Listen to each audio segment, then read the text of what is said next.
Hi friends! Health is super important and one key indicator is waist circumference. Today I'm going to show you a super easy and fast way to calculate your risk level using Excel. With just a simple formula, you can instantly see whether you fall into the high risk or low risk category. Let's dive in. First, make sure your data is structured like this.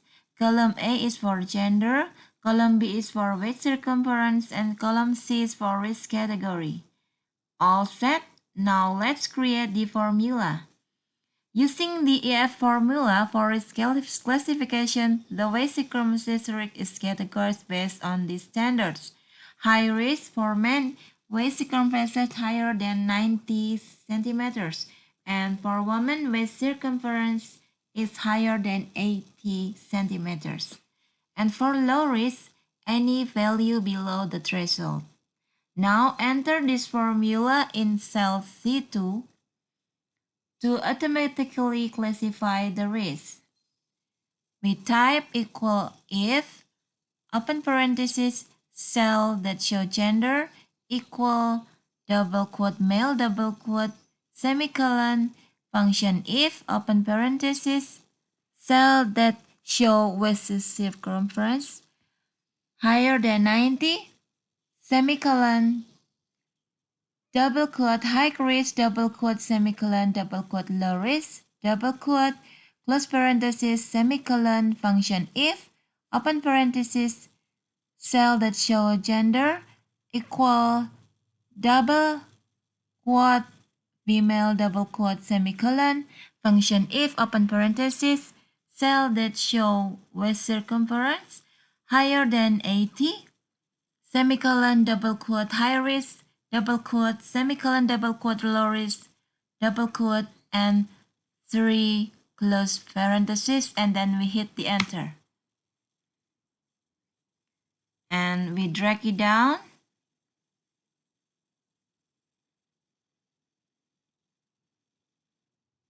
And boom, your data is instantly categorized. No need for manual counting. Pivot tables do the work for you in seconds. Here's how to quickly see how many people fall into each risk category. We first select the column C and then we click the insert. We choose pivot table and from table range. And we fill the blank with this column with column C, and then we choose existing worksheet to place the pivot table, and we hit this area and we click OK. And then we drag down the risk categories into the rows. Again, we drag down the risk categories into the value, and we see the count of risk category for high risk is 36 people, and the count of low risk categories is 20. That's it. Instantly, you'll have a well-organized table showing the waist circumference. No worries. And then don't forget to hit that like button, leave a comment, and don't forget to subscribe for more awesome Excel hacks. Thank you. Subscribe now. Subscribe now.